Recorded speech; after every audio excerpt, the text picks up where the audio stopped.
like you,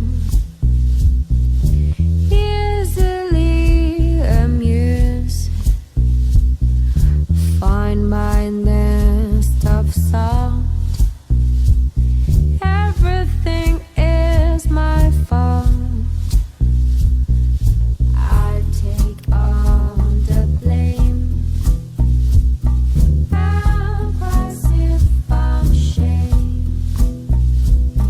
Sunburn with freezer burn,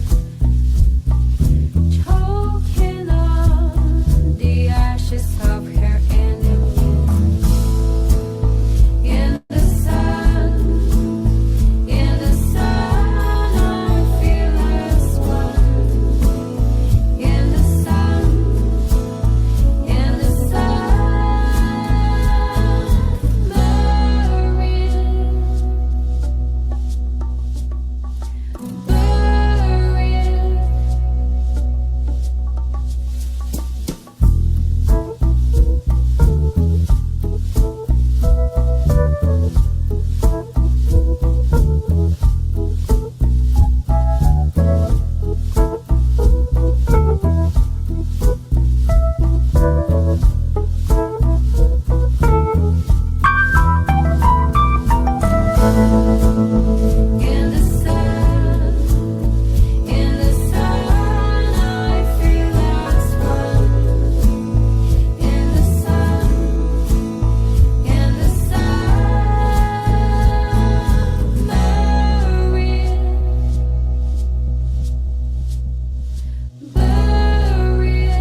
She ain't real. She ain't gonna be able to love you like I will. She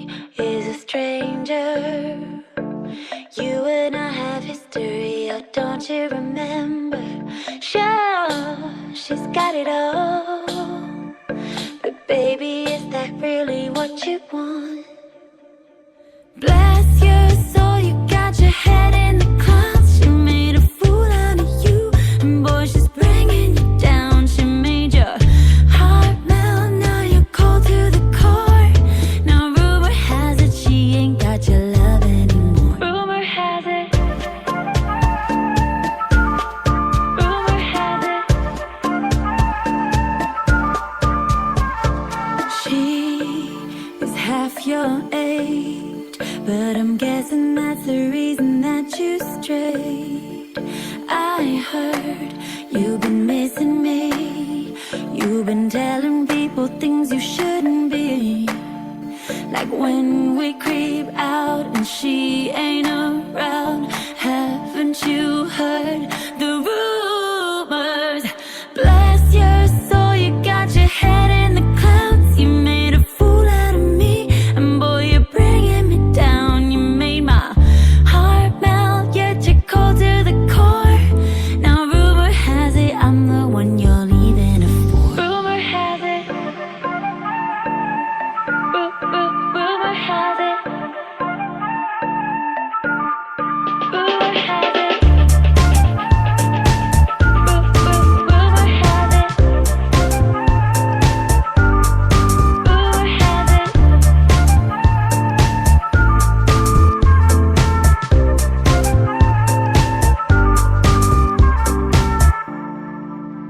All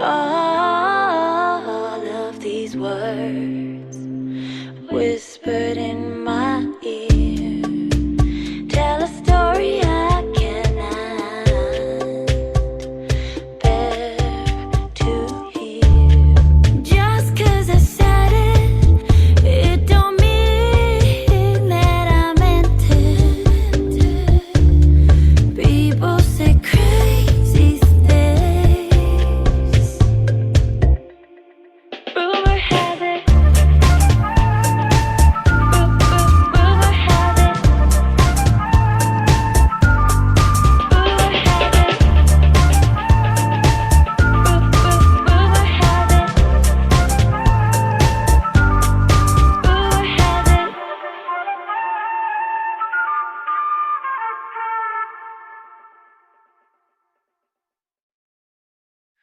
I'm a flame, you're a fire. I'm the dark in need of light. When we touch, you inspire. Feel a change in me tonight. So take me up, take me higher. There's a world not far from here. We can dance in desire. We can burn in love tonight. Our hearts are like firestones, and when they strike, we feel the love. Sparks will fly, they ignite our bones. But when they strike, we light up the world. Our hearts are like firestones, and when they strike, we feel the love. Sparks will fly, they ignite our bones. But when they strike, we light up the world. We light up the world. I'm from Mix, you're from Wine. Perfect strangers in the night. Here we are, come together. To the world we'll testify. Our hearts are like firestones, and when they strike, we feel the love. Sparks will fly,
Oh, angels sent from up above.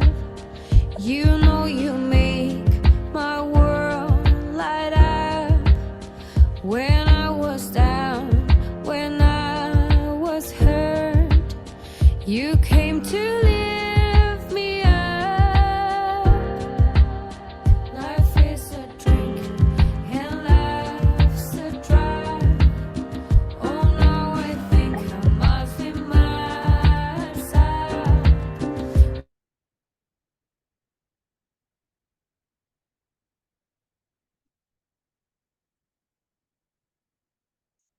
Oi, gente, boa noite a todos.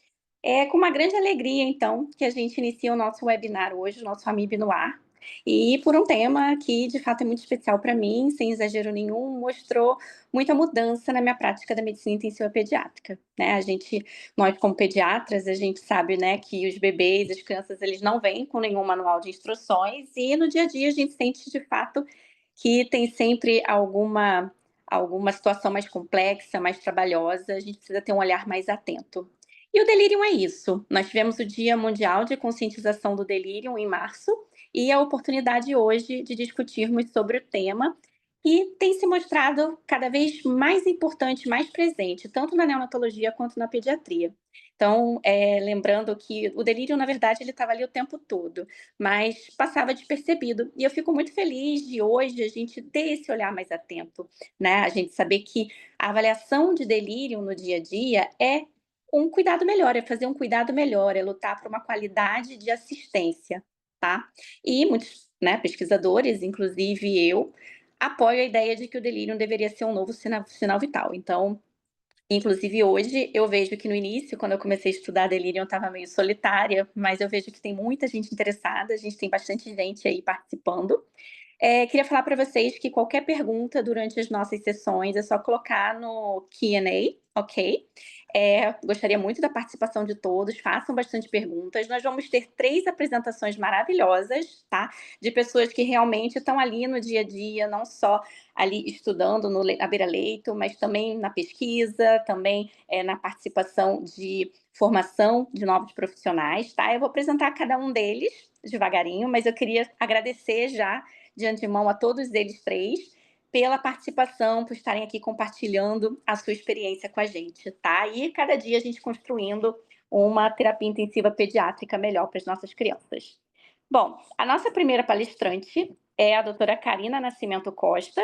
A doutora Karina, ela é professora associada da área de Medicina da Criança e do Adolescente, da Faculdade de Medicina da Universidade de Brasília, e é doutora em Ciências Médicas pela Faculdade de Medicina da Universidade de Brasília. A Karina vai falar sobre o manejo farmacológico do delírio na neonatologia. Karina, muito bem-vinda. Muito obrigada, doutora Roberta. Eu vou compartilhar minha tela.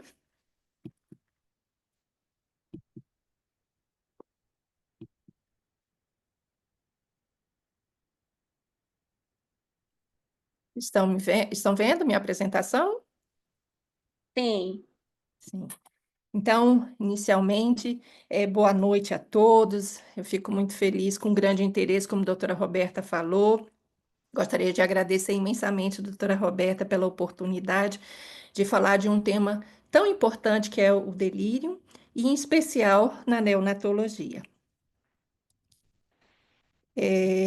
Eu declaro que eu não tenho conflito de interesse no que eu vou conversar com vocês.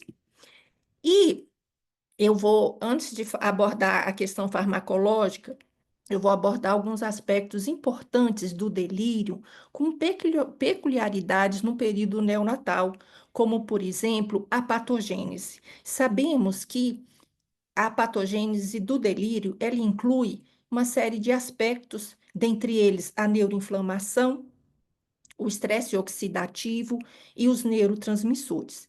Quando pensamos nessa questão, do ponto de vista da neonatologia, Os neonatos, eles têm, com relação à neuroinflamação, os neonatos, eles têm uma barreira hematoencefálica em desenvolvimento e são muito suscetíveis a condições inflamatórias. Quando pensamos no estresse oxidativo, sabemos que os neonatos, em especial os prematuros, eles têm um sistema antioxidante muito vulnerável. Então, têm uma maior vulnerabilidade à toxicidade pelo oxigênio. E com relação aos neurotransmissores, e sabemos que o delírio tem a ver com um desbalanço dos neurotransmissores, mais uma vez, os neonatos também têm um sistema nervoso em desenvolvimento. Talvez devêssemos começar, e talvez, quando vocês viram a chamada, né, desse webinar, será que o delírio, que o recém-nascido apresenta delírio? Talvez isso tenha passado pelo pensamento de vocês.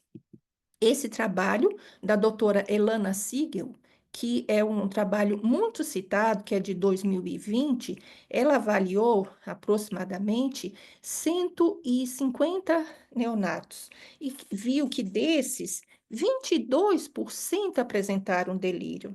Um aspecto importante é que não houve diferença entre aqueles que nasceram prematuros e os que nasceram a termo, e a ventilação mecânica e a alteração neurológica de base foram fatores de risco. É importante destacar também que a escala utilizada foi a escala de Cornell, e é também muito importante destacar que foram avaliados os recém-nascidos a termo, e os que nasceram prematuros, eles foram avaliados a partir de 37 semanas de idade gestacional corrigida, ou seja, quando atingiram a idade gestacional do recém-nascido a termo. É importante lembrar também que na escala de Cornell, eles foram avaliados pela equipe de enfermagem a cada período de 8 horas de observação. Esse trabalho mais recente, que é do ano passado, foi um trabalho que também avaliou, as crianças foram avaliadas pela escala de Cornell, também num período de a cada 12 horas, desde a admissão até a alta na UTI. E observamos que foram avaliados desde neonatos até adolescentes. E desse grupo, né, que englobou um número bem significante, quase 900 crianças, 14, em torno de 14% eram neonatos. E quando observamos os neonatos, eles apresentaram uma incidência em torno de 97,8%.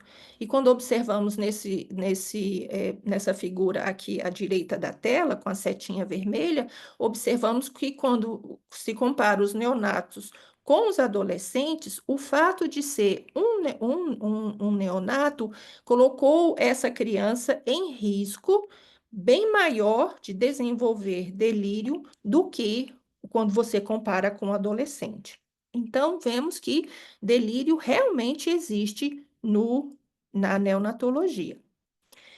Do ponto de vista de reconhecimento, um desafio muito importante é que não existem, até o presente momento, ferramentas destinadas especificamente para serem utilizadas em UTI neonatal. Das que temos disponíveis, qual escala utilizar? Sabemos que existe a Preschool Confusion Assessment Method for ICU, a conhecida PSCAM-ICU. Sabemos que ela é para crianças abaixo de 5 anos e incluiu recém-nascidos na sua validação. Ainda, eu falo ainda porque em breve teremos informação da doutora Roberta, que vai nos brindar com mais uma publicação. Daqui a pouco tempo, nós teremos uma tradução validada para o português, mas até o presente momento nós não temos. Embora tenha incluído neonatos, não foi especificado a avaliação por idade gestacional. E a desorganização de pensamento, ela foi avaliada do ponto de vista de distúrbios, de alterações no sono ciclo vigília. Nesse trabalho que avaliou a PSCAM-ICU em crianças com menos de 6 meses, quando comparamos quando avaliamos especificamente o grupo de crianças, que na realidade foram somente 18 crianças com menos de um mês, observamos que a prevalência foi uma prevalência significante, 61%, e todos com delírio hipoativo. E foi observado que essa escala ela teve um alto valor preditivo negativo, ou seja, quando ela não era positiva para delírio, havia uma grande chance de realmente que a criança não tivesse delírio. E a Cornell? Um detalhe importante, como eu já destaquei, dois detalhes. Nos trabalhos que se referiram a neonatos, a Cornell foi a mais a mais utilizada. E ela, como eu já destaquei anteriormente, ela foi aplicada em muitos trabalhos quando o recém-nascido a termo ou com idade gestacional corrigida acima de 37, mas alguns trabalhos também pontuaram com bebês acima de 35 semanas de idade gestacional corrigida. Então, a Cornell, ela tem uma especificidade diminuída para pacientes com atraso significante do desenvolvimento neuropsicomotor, pois ela é uma ferramenta observacional. E uma pontuação positiva pode refletir em cefalopatia e não delírio. Talvez então, é importante lembrar também que a Cornell, por ser uma ferramenta que é feita por um período de observação, ela tem os chamados marcos de desenvolvimento do neonato, que vai desde o neonato até as crianças de 2 anos. Então, nós temos aqui o recém-nascido, 4 semanas e assim por diante. Cada um desses marcos, então, ele tem uma peculiaridade, uma caracterização com relação à faixa etária, o tempo de vida da criança. É importante destacar também que essa tradução ela já está validada para o português. E talvez alguém esteja se lembrando da SOS-PD, que é a escala Sofia de observação da abstinência e do delírio. É importante destacar que essa escala, ela incluiu crianças e adolescentes, mas crianças acima a partir de 3 meses. Então, atualmente, essa escala pode não ser adequada para recém-nascidos na UTI neonatal. Do ponto de vista de tratamento, então, é importante tratarmos as doenças e as condições que possam levar ao delírio, que é o conhecido Brain Maps. Tratar a hipóxia, a sedação excessiva, a hipotensão, infecção, sepse e também a falta de sono. Como segunda linha, o tratamento não farmacológico, melhorar a higiene do sono, a mobilização precoce, a presença e o envolvimento da família, que eu sei que todos os que estão aqui assistindo são bem incisivos com relação ao tratamento não farmacológico. E, por último, o tratamento farmacológico, basicamente reduzir a exposição a sedativos, substituir ou usar o mínimo possível os benzodiazepínicos e os antipsicóticos quando indicado.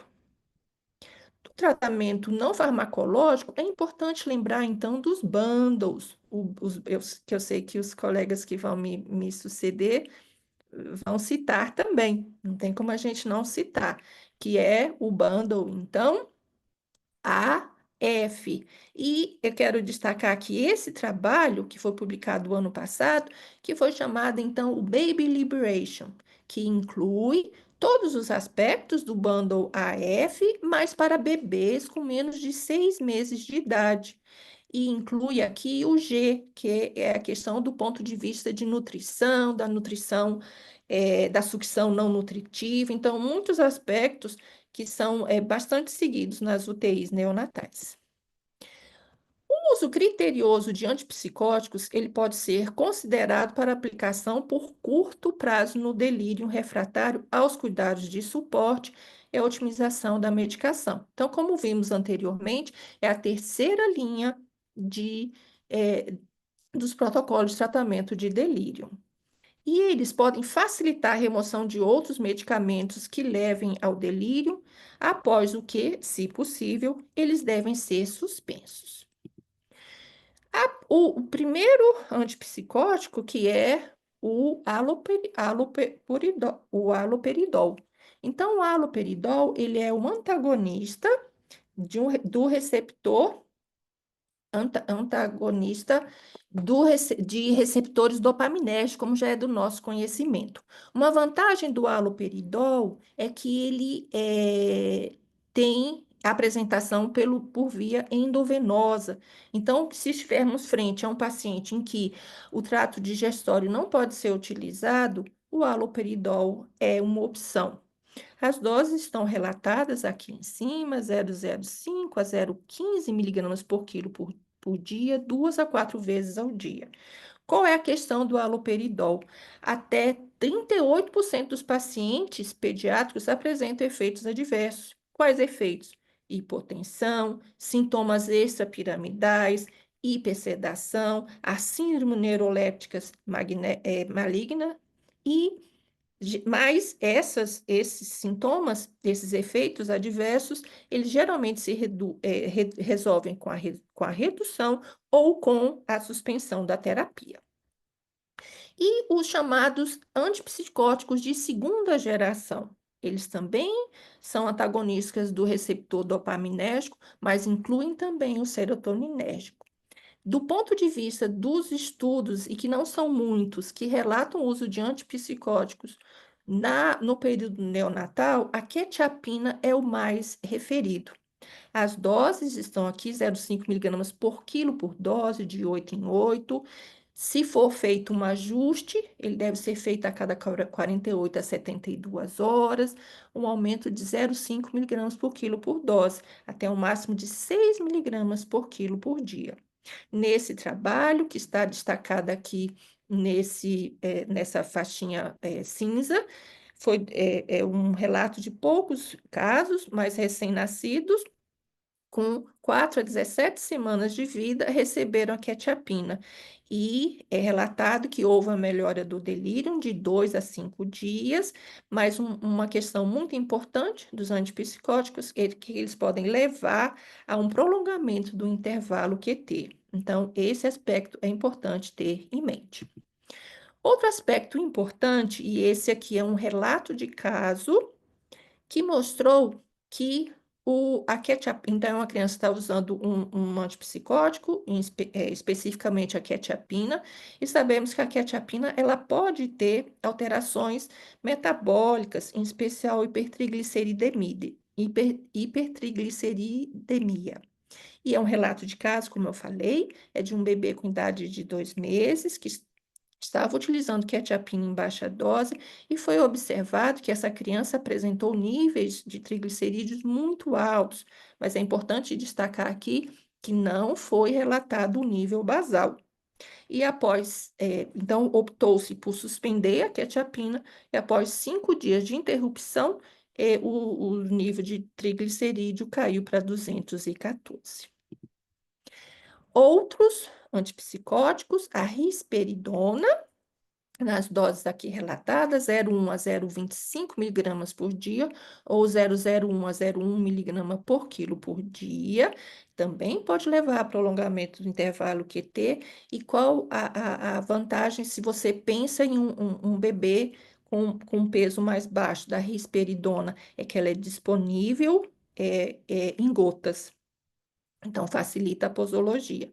Olanzapina é o que tem menor relato de uso em neonatos e ela tem um relato de ter menos interferência no intervalo QT, e as doses estão aqui relatadas.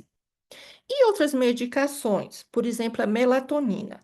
Sabemos que a melatonina ela é produzida pela pineal e tem um importante papel no ciclo sono-vigília, um importante papel no sono. E sabemos que o distúrbio de sono, ele é um fator importante para o desencadeamento do delírio. E então, se houver um melhor sono, haveria então uma menor exposição a sedativos. As doses, então, propostas eram 1 a 0,5 miligramas ou 0,05 a 0,15 miligramas por quilo, mas é importante destacar que não foi, até o presente momento, na população pediátrica, na neonatologia, então os trabalhos são muito, muito pequenos, não foi comprovado que reduz os sintomas do delírio. Mas é um trabalho recente, mas quero destacar que é um trabalho feito com pacientes idosos. Então, uma revisão sistemática, uma meta-análise, em que foi demonstrado que a melatonina ela exerce um fator protetor, ou seja, o grupo de intervenção, os grupos, né, quando você compara o que recebeu preventivamente a melatonina, teve em pacientes idosos hospitalizados no perioperatório, favoreceu a prevenção do delírio os pacientes que receberam melatonina, mais uma vez destacando pacientes adultos. E a gabapentina? Sabemos que a gabapentina ela é muito utilizada para a questão da dor, da dor crônica, da dor neuropática. E onde que a gabapentina ela vai agir? Ela age nos canais de cálcio, ela modula a liberação de neurotransmissores excitatórios e, com isso, ela contribui para redução da nocicepção. A dose, então, é 15 miligramas por quilo por dia, no máximo 35 miligramas por quilo por dia. Esse trabalho é um trabalho recente também de um grupo que relatou o uso da gabapentina para o delírio em bebês de UTI neonatal. Então, esse grupo tinha um protocolo. Que protocolo era esse, do ponto de vista de delírio? Foi utilizado, então, a escala de Cornell e o ponto de corte, como já é bem conhecido, um ponto de corte de 9 ou mais. Se a criança apresentava uma pontuação de 9 ou mais, era avaliada, então, a questão do Brain Maps em dois aspectos, o sono e a dor. Se houvesse percebido alguma questão do ponto de vista de sono, era iniciada a melatonina, dor, a gabapentina. Era reavaliado Cornell. Se permanecesse acima de 9, o passo 2 seria acrescentar melatonina ou gabapentina se não tivesse sido iniciada anteriormente. E o passo 3, se permanecesse com Cornell maior ou igual a 9, aí se iniciaria as medicações antipsicóticas.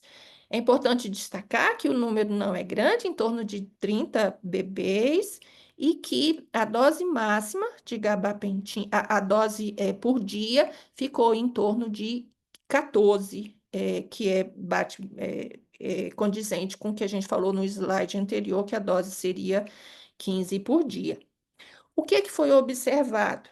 Quando você compara os bebês 24 horas antes do início da gabapentina e 72 horas após o início da gabapentina, foram utilizados três scores: o EDIN, o VAT-1, então o EDIN é para dor, o VAT-1, perdão, é para abstinência, e o Cornell. O que foi observado? Que aqueles que receberam, que a gabapentina, ela influenciou do ponto de vista da dor, redução da dor e da abstinência por conta desses scores, ED e VAT-1.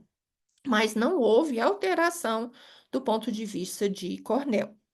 Mas é importante destacar também que desse grupo de bebês, mais uma vez, somente 30 bebês, nenhum utilizou os antipsicóticos. E a dexmedetomidina?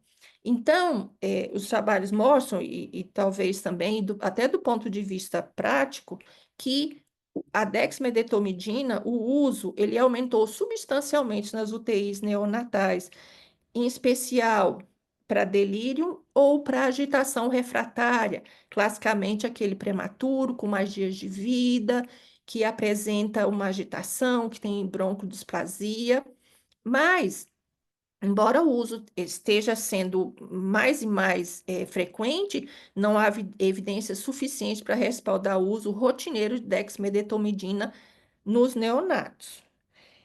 Mas a dexmedetomidina, ela pode ser particularmente vantajosa em pacientes com alto risco de delírio, pacientes com ventilação mecânica prolongada, uso prolongado de sedanalgesia, então ela seria benéfica. E é importante destacar também que a dexmedetomidina, ela é um agonista alfa-2 e ela age no sistema nervoso central, inibindo a liberação de norepinefrina, com isso reduzindo a sinalização da dor, e também ela libera a substância P, que potencializa a ação dos opioides. Nesse trabalho, que é bem recente, saiu esse ano, um grupo ele avalia o uso da dexmedetomidina durante um período na sua UTI. Então, qual é o protocolo? Eles iniciavam com a dose de 0,2 a 0,4 microgramas por quilo por hora. E eles utilizavam o NPAS, que é um score para avaliar a dor no período neonatal. Se esse score ficasse acima de 3, a dexmedetomidina ela era aumentada na dose de 0,1 a 0,2 microgramas por quilo por hora, até um máximo de 1,5, e se não houvesse mudança do NPAS, era então adicionada alguma medicação. O que é que eles observaram? Então, é um número razoavelmente bom, em torno de 380 bebês. Eles utilizaram tanto para prematuros como para recém-nascidos a termo. O tempo médio de uso foi de 6 dias. A dose inicial média foi de 0,3. E eles não chegaram a doses tão altas. A média foi 0,45. E o que é que foi observado?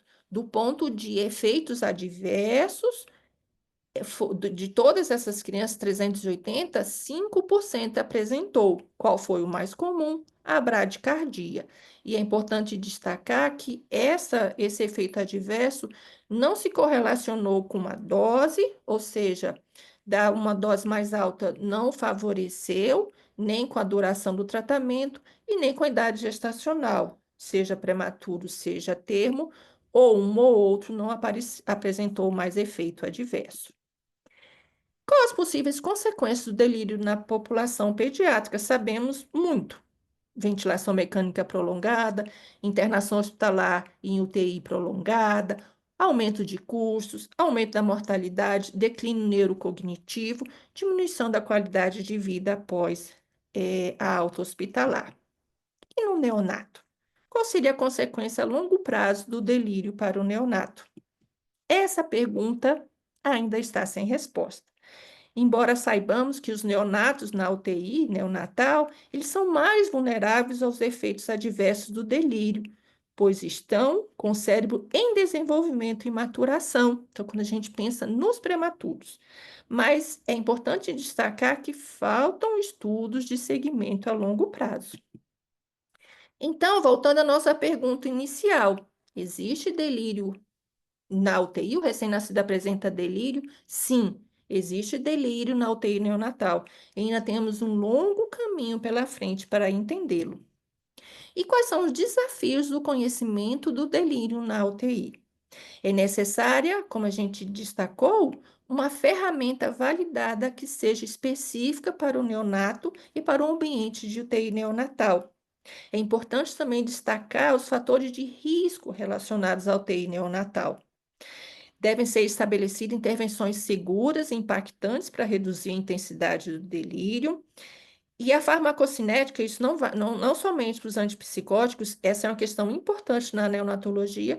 A farmacocinética neonatal e a segurança dos medicamentos antipsicóticos devem ser conhecidas. E, por último, mas não menos importante, é urgente que sejam feitos estudos para conhecer o real impacto do delírio neonatal no desenvolvimento neurológico a longo prazo. Então, era isso que eu tinha a falar. Eu agradeço imensamente a atenção de todos. Oi, Karina, palestra maravilhosa, muito obrigada. Então é isso, o diagnóstico do delírio na ANEL é uma realidade, apesar da gente saber que ainda existem muitos desafios com relação à metodologia, mas as evidências vêm mostrando de fato essa prevalência do delírio na ANEL. E o manejo farmacológico, ele de fato pode ser necessário, né, principalmente naqueles casos que são refratários às medidas não farmacológicas, mas sempre pesando o risco e o benefício devido, né, até às complicações em longo prazo. Obrigada, Karina, amei a palestra. Agora nós vamos para a nossa segunda palestra, que é a do Dr. José Coletti. O Dr. José Coletti é professor adjunto de pediatria da Faculdade de Medicina de Jundiaí, é o coordenador da UTI pediátrica do Hospital da Luz Vila Mariana, é médico da UTI pediátrica do Hospital Israelita Albert Einstein, em São Paulo, e é membro do comitê executivo da Brazilian Research Network in Pediatric Intensive Care, BRNet-PIC. O Dr. Coletti vai falar sobre o manejo farmacológico do delírio na pediatria. Coletti, bem-vindo. Obrigado, Roberta. Queria agradecer a Roberta pelo convite, agradecer também a AMIB na figura da doutora Regina Grigoli e, obviamente, os meus companheiros aqui de apresentação, a doutora Karina Nascimento, que acabou de falar, uma palestra brilhante. Parabéns, Karina. E, em seguida, o doutor Lúcio Flávio, que é uma sumidade aí na terapia intensiva pediátrica e vai nos brindar com uma palestra também. Eu vou tentar fazer uma palestra bem enxuta sobre o manejo farmacológico do delírio na pediatria, porque simplesmente eu vou tentar convencer vocês a não usar medicamentos no delírio, tá? Então, eu vou ver se eu consigo, nesses próximos 15 minutos, a convencê-los a não usar medicamentos no delírio. Não tenho conflito de interesses e não tem como falar de delírio sem a gente falar do bundle ABCDEF, que a Karina falou anteriormente. É uma coisa que está intrínseca, então é uma cadeia, né? Então não tem como a gente falar do delírio se a sua UTI ela só rastreia delírio e não faz o resto, tem alguma coisa muito errada acontecendo. Então a gente tem que ter todo o bundle implementado para que na nossa UTI nós tenhamos uma incidência e uma prevalência reduzida de delírio. Então a gente tem que acessar e avaliar a dor, a gente tem que deixar o paciente o menor tempo possível entubado, em ventilação mecânica, fazendo o teste de prontidão para extubação, o teste de respiração espontânea. A gente não costuma fazer despertar diário na pediatria. Nós temos que avaliar e acessar a sedação desse paciente, a escolha adequada dos sedativos. Nós temos que ter um protocolo de mobilização precoce, práticas modernas de mobilização precoce, e nós temos que engajar a família dentro da UTI, nas visitas multidisciplinares e fora delas, tá? Então, sem esse bundle completo, a chance da gente ter sucesso no rastreio e no tratamento do delírio reduz drasticamente. Então, incentivo fortemente que todos que estão por aqui implementem todos os componentes desse bundle. Nós fizemos uma pesquisa em 2022. Eu tive a sorte de ser convidado pela doutora Sapna, do Johns Hopkins, para participar dessa pesquisa em que 161 UTIs de 18 países participaram sobre as práticas do bando ABCDF nessas UTIs. Também participaram a doutora Karen Chung, que é canadense, que estuda muito esse assunto, né? O Irving Vista, que é um enfermeiro da Holanda, e a nossa colega Juliana Redivo, que estava no Johns Hopkins nessa época. E o que nós achamos? Vou falar especificamente do Brasil e especificamente só sobre o delírio. Nós vimos que apenas um quinto das UTIs em 2022, tomara que hoje esse panorama tenha mudado, faziam de rotina a triagem do delírio nas suas unidades. Foram 27 UTIs brasileiras que participaram, e se vocês forem ver depois no detalhe, são UTIs engajadas, UTIs maduras, que participaram de pesquisa. Então, provavelmente a realidade devia ser bem pior, porque aqui a gente tem um viés de seleção.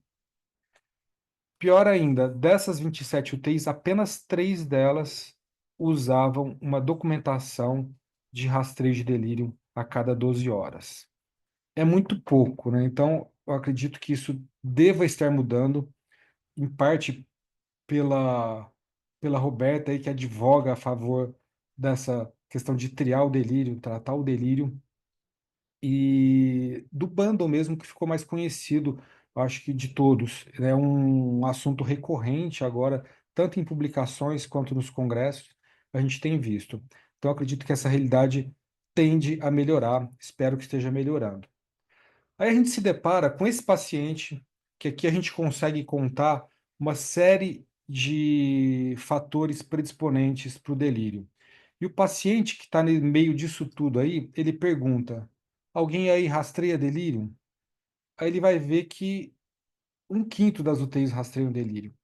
Então talvez a gente não consegue entender o que a gente não conhece, né?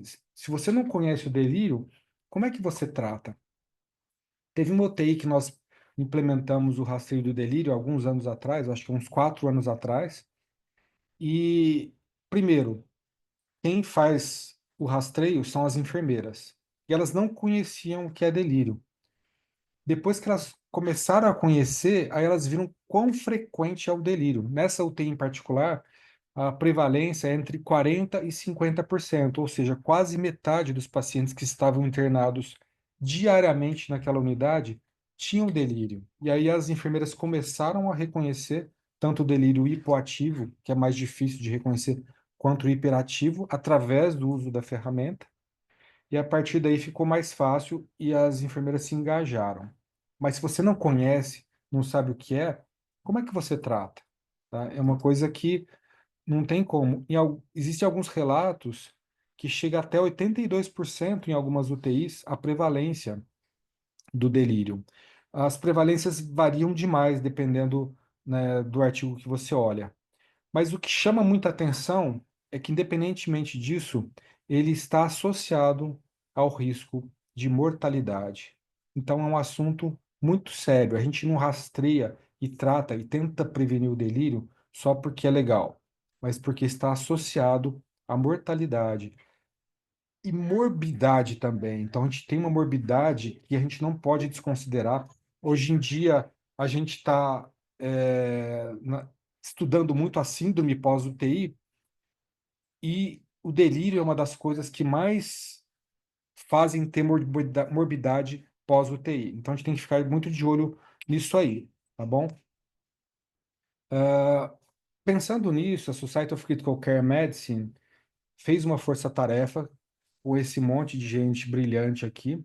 Dentre elas, eu destacaria a Shani Traub, que é uma das grandes estudiosas do delírio, e é de Cornell, né? Vocês vão ver que uma das ferramentas que a gente mais usa é de Cornell.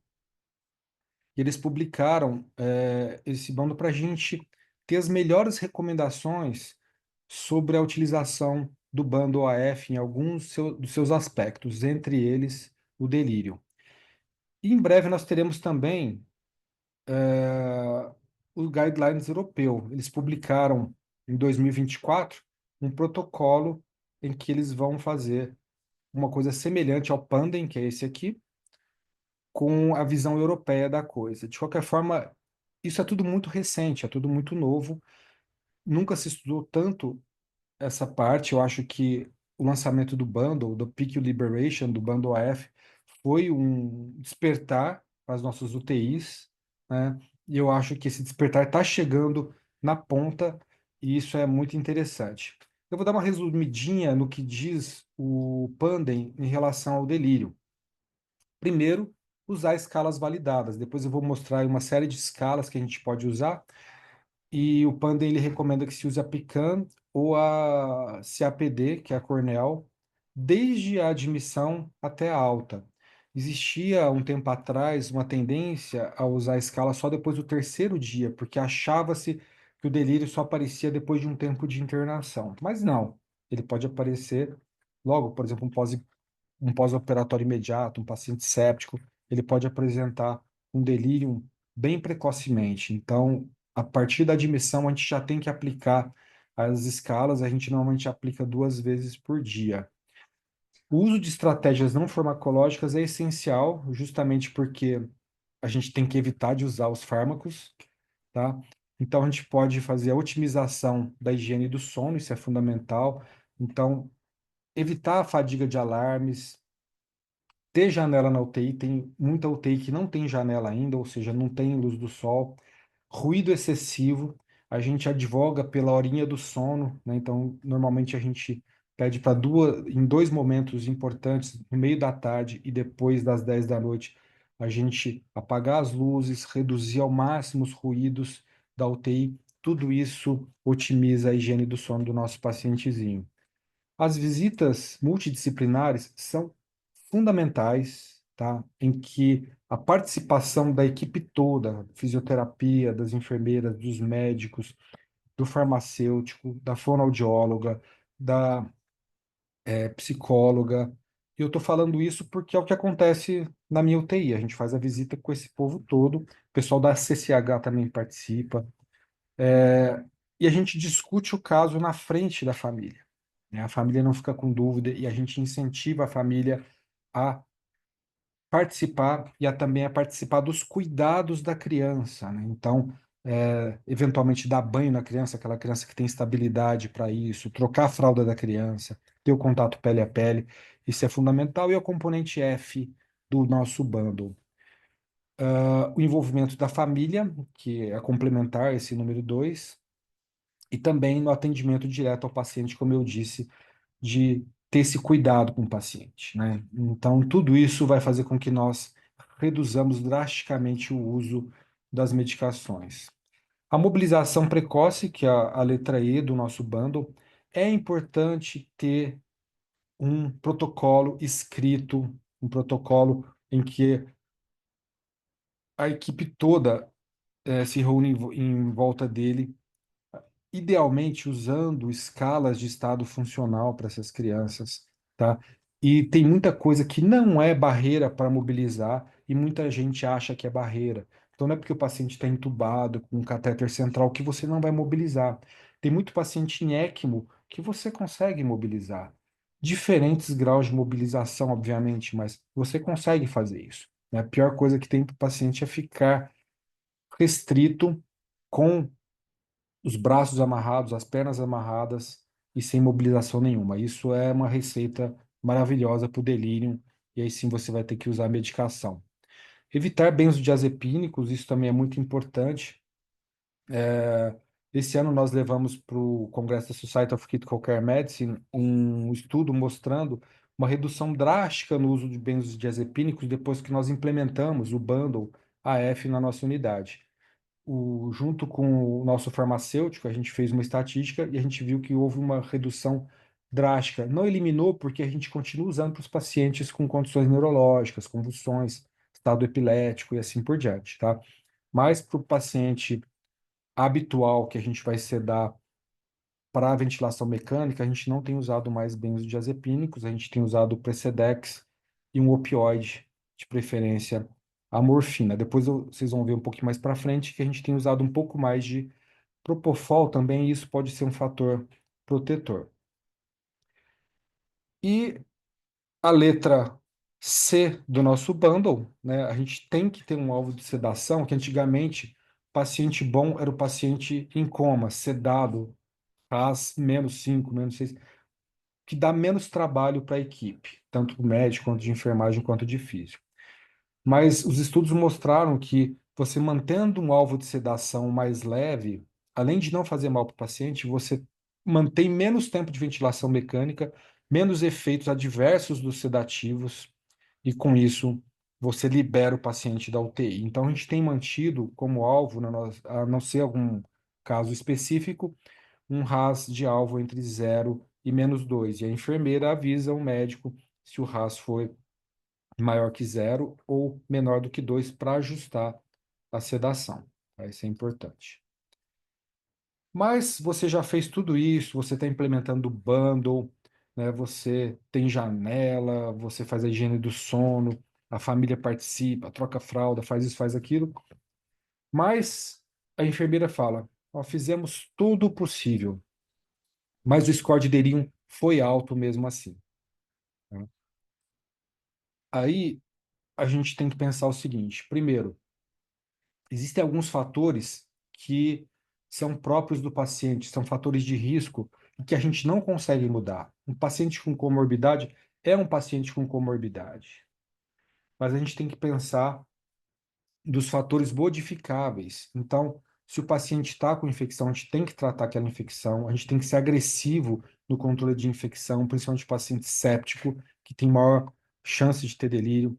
A gente tem que evitar a desidratação, nada justifica nem a desidratação e nem a sobrecarga hídrica no paciente dentro da UTI, porque você está controlando tudo. Distúrbios eletrolíticos e metabólicos, você também tem que ficar de olho, principalmente nos primeiros dias da internação. Sinais de hiperperfusão ou hipóxia, novamente aqui o paciente séptico é o que chama mais atenção. A gente tem que cuidar disso, usar a droga vasoativa quando precisar e deixar o paciente no alvo de saturação adequado. Tem muitas medicações que elevam o risco. Então, para que eu vou sedar com um benzodiazepina com o meu paciente se eu posso usar, por exemplo, a desmetomedina, né, o Precedex?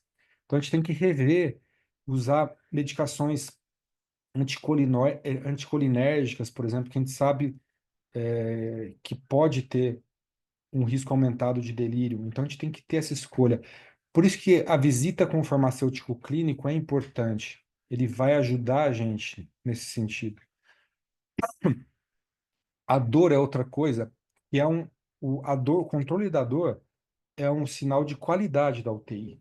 Um paciente que está internado na UTI não deve sentir dor, por isso que a gente usa escalas de dor e por isso que nós temos um arsenal terapêutico adequado para isso. Muitas vezes eu já vi o pessoal falar, o paciente está com delírio.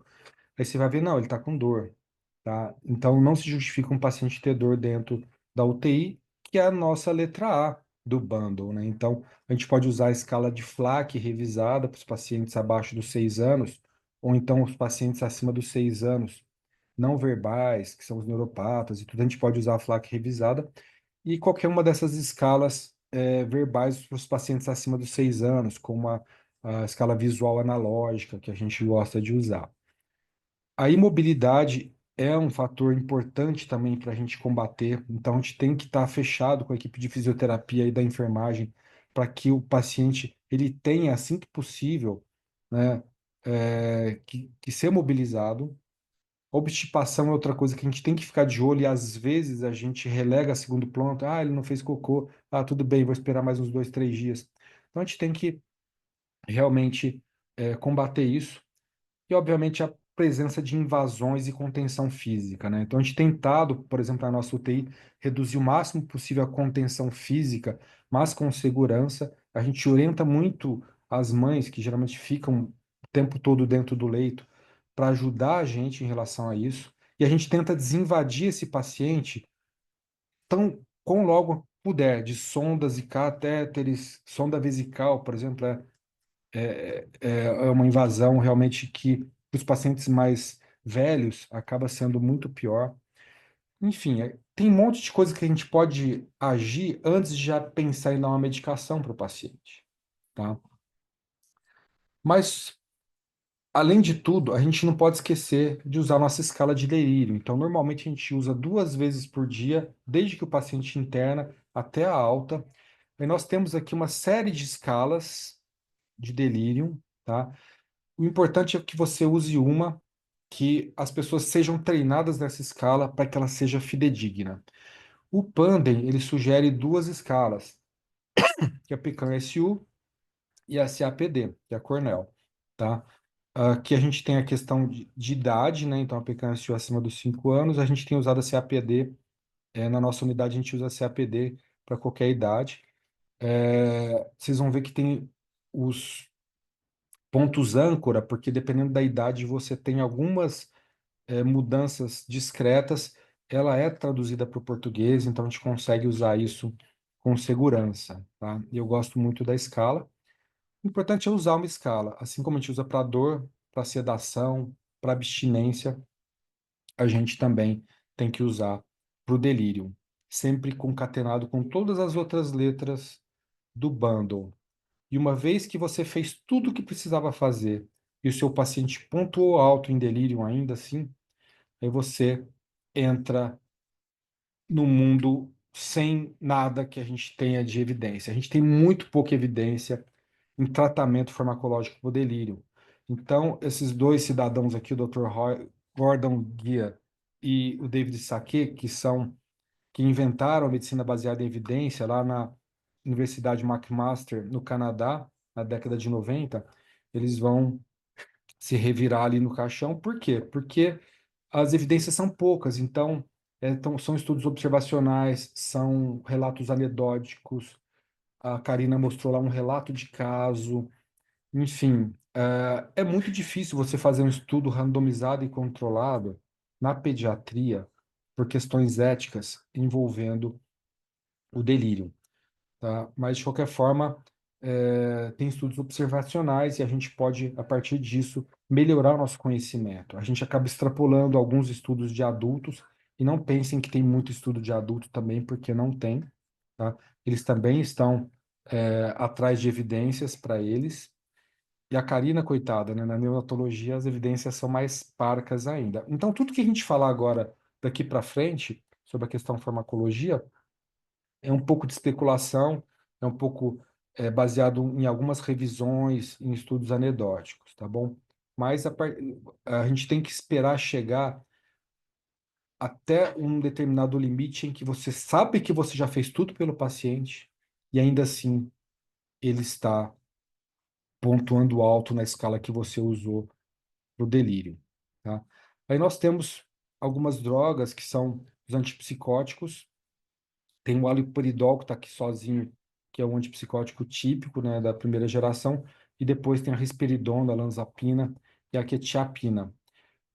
Aqui tem as doses, tudo, eu não vou falar muito sobre isso, só dizer que a gente tem preferido os antipsicóticos dessa geração, porque eles têm menos riscos de efeitos colaterais. O haloperidol costuma dar mais efeitos colaterais. Então, não é para usar o haloperidol de jeito nenhum. Não, a gente pode usar o haloperidol em algumas circunstâncias. Tem uma revisão que sugere o uso do haloperidol endovenoso, porque ele é o único que tem endovenoso, naquele delírio hiperativo refratário a essas primeiras drogas. Então, você tentou essas primeiras, o paciente está correndo risco por conta do delírio hiperativo, e aí sim você pode usar o haloperidol. Mas, enfim, as evidências são muito pequenas, qualquer coisa que a gente fale aqui, a gente está extrapolando o conhecimento vigente, tá bom? Então, tem que as drogas, e a gente tem que pensar principalmente nos efeitos extrapiramidais, efeitos de metabólicos adversos, principalmente de uso a longo prazo, e na síndrome neuroléptica maligna, que apesar de ser rara, é uma emergência, né? O paciente fica catatônico, é um paciente que fica com rigidez muscular e é uma emergência. Se vocês tiverem um psiquiatra que sirva a sua UTI, que a gente sabe que cada vez mais os psiquiatras estão visitando a UTI por outros motivos, né? Os pacientes em tentativa de autoextermínio, ele pode ajudar a gente também no manejo dessas drogas, porque nenhum de nós tem informação para manejar essas drogas, tá? Então a gente tem que ter muito cuidado, e quando a gente entra, se tiver um psiquiatra junto, melhor. Se por acaso a gente tiver que manter mais de uma semana essas medicações, o ideal é que a gente faça um desmame, tá? Depois de uma semana, porque pode ter efeitos relacionados à retirada brusca também, tá? Propofol é uma medicação que tem sido estudada também, que pode reduzir o delírio, assim como o Precedex. Eu coloquei ali embaixo interrogado. Dá para a gente fazer estudos observacionais também interessantes com esses dois aqui, que a gente tem usado cada vez mais dentro das nossas UTIs. Aqui fica mais a título de curiosidade, eu não vou destrinchar essa tabela, mas mostrando aqui, né, cada uma das medicações e os seus efeitos nos receptores, né? O receptor de dopamina, ele é muito importante nesse processo. Importante dizer também que a gente não sabe exatamente como que é o mecanismo do delírio, ele é multifatorial, mas o mecanismo fisiológico tem várias hipóteses, inclusive em relação aos receptores colinérgicos, né? Mas, enfim, a gente não vai entrar nesses detalhes aqui nesse finalzinho de apresentação. E uma pergunta que fica também é se esses antipsicóticos que a gente usa, se eles tratam a causa ou tratam o efeito? Não vou responder, depois vocês me respondem. Ainda do Pandem, não se sugere o uso rotineiro de haloperidol ou antipsicóticos atípicos para prevenção ou redução da duração do delírio em crianças pediátricas gravemente enfermas. Então, sim, de forma rotineira não é para usar. Só naqueles casos que eu falei que são realmente refratários e que pontuam alto na sua escala. E sugere-se também, no delírio refratário, o haloperidol ou antipsicóticos atípicos sejam considerados para o tratamento de manifestações graves, considerando os possíveis efeitos adversos. E falando em efeitos adversos, é importante que assim que a gente começa a tratar, fazer eletrocardiograma basal, seguido de monitoramento rotineiro de eletrólitos e intervalo QT para pacientes recebendo haloperidol ou os outros antipsicóticos atípicos. Isso é fundamental a gente monitorar, porque pode ter alterações importantes. E lembrando, a gente não tem experiência nesse manejo, nós pediatras, nós não somos psiquiatras, e a gente tem que evitar de usar. Mas, quando a gente tem certeza que a gente já fez todo o possível pelo paciente, aí tudo bem. Aí a gente pode escolher começar a usar com critério, com calma e monitorar.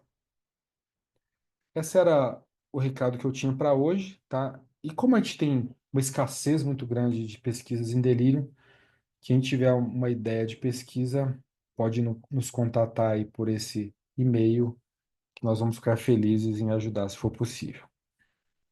Obrigado, gente. Obrigada, Colette. Maravilhosa palestra também. Temas muito relevantes para a nossa prática diária. Amei a abordagem que você fez. Porque, de fato, a estratégia farmacológica para a gente poder manejar o delírio, ela precisa ser muito cautelosa. A gente sempre tem que pensar naquele mantra, né? Menos é mais. Né? Nós, como médicos, nós queremos sempre pensar qual é o fármaco em si para poder resolver, mas, de fato, a fisiopatologia do delírio em si é muito complexa. Então, por isso, a gente não sabe exatamente qual é o medicamento de escolha. Então, pelo fato justamente dela ser pouco compreendida, a gente não tem um tratamento específico. E esses antipsicóticos, eles vão atuar na agitação. Eles não vão tratar o delírio, eles vão medicar o sintoma. Então, é por isso que a gente precisa pensar também que o delírio, ele não é um comportamento. Eu vejo isso muito na prática, das pessoas acharem que, é um delírio, é um comportamento, como se ele tivesse, né, agitado, deprimido e pronto. Mas, na verdade, é uma síndrome de disfunção cerebral aguda. E eu costumo falar, né, se tem delírio, tem alguma coisa de errado com o paciente. A gente precisa ir atrás. E obrigada pela sua palestra e, mais uma vez, eu já até comentei com você antes, parabéns pela sua equipe ter conseguido implementar o H2F Bundle. Isso realmente é muito, muito maravilhoso. Obrigada por compartilhar. Bom, gente, agora nós temos a nossa terceira e última palestra. Quem vai falar agora é o Dr. Lúcio Flávio Peixoto de Lima. O Dr. Lúcio é coordenador da UTI Pediátrica e Neonatal do Hospital Sepaco, em São Paulo. E ele vai falar para a gente sobre os medicamentos que atuam como fatores de risco para delírio. Lúcio, bem-vindo. Obrigado, Roberta. Eu agradeço. É poder ter ouvido, né? Eu sempre. Foi um privilégio ser o terceiro, né? Porque foi me acalmando ouvir a Karina e o Colette aqui. Foi uma coisa muito estimulante até para mim, né? E eu te agradeço pelo convite aqui que você me fez. E começou com o não, né? Depois eu consegui me arrumar. E é uma alegria para mim estar aqui. Agradeço a Regina também pela possibilidade de estar aqui discutindo com vocês. É, Então, eu vou dar um pouco aqui do meu ponto de vista, né, de alguns medicamentos que a gente costuma usar o TI que podem interferir aqui com o delírio.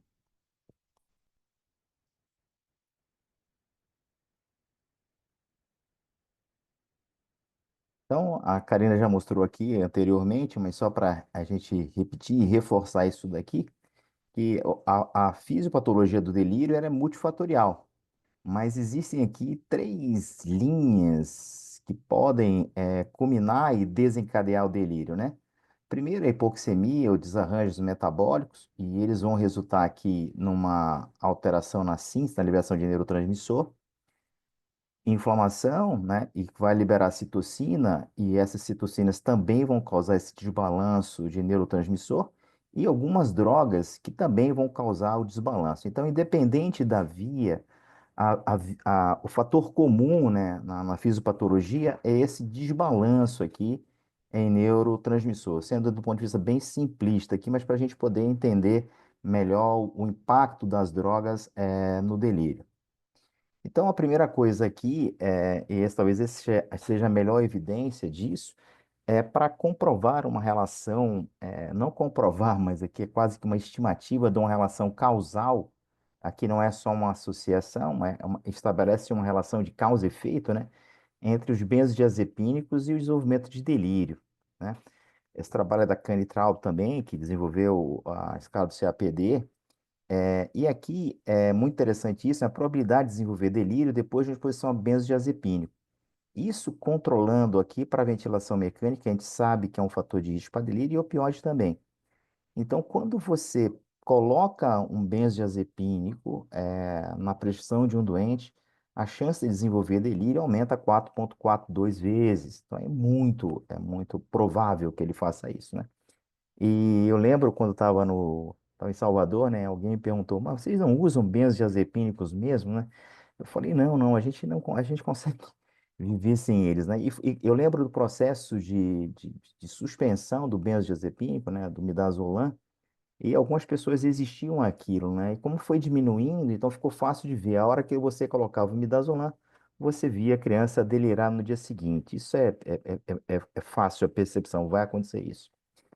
E uma outra, então aqui além de aumentar a chance do delírio, tem uma outra, nesse estudo eles fizeram uma outra análise estatística, que é um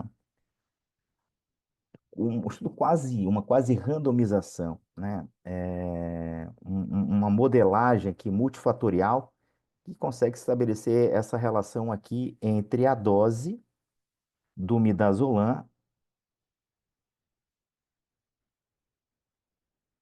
e a incidência aqui de transição para o delírio. Então, à medida que você vai aumentando a dose, a probabilidade do delírio vai aumentando.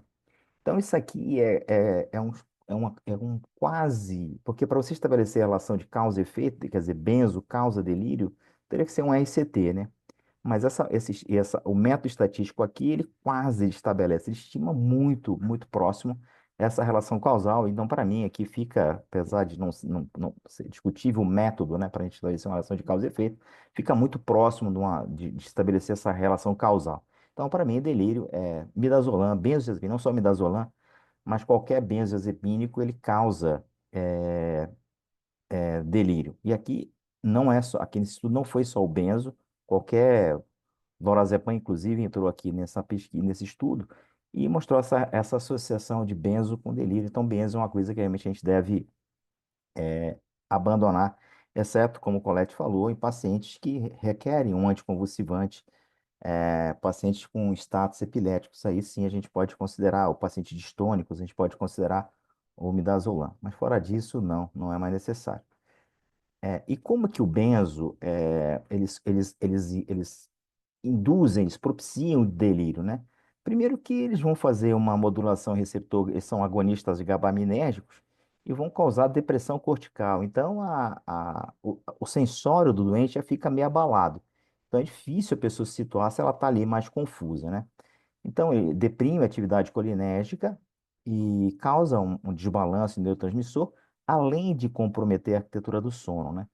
Então, esses sedativos, analgésicos, opioide benzodiazepínico, eles comprometem a arquitetura de sono. Então, a quantidade de sono REM reduz muito, o sono REM é muito importante para a saúde psíquica, e a quantidade do tempo, né, em sono profundo, N3, fase N3 do sono, eles também são bastante reduzidos quando você usa um benzodiazepínico e também usa opioide. Então, esse seria mais ou menos como os benzos, eles propiciam a ocorrência do delírio.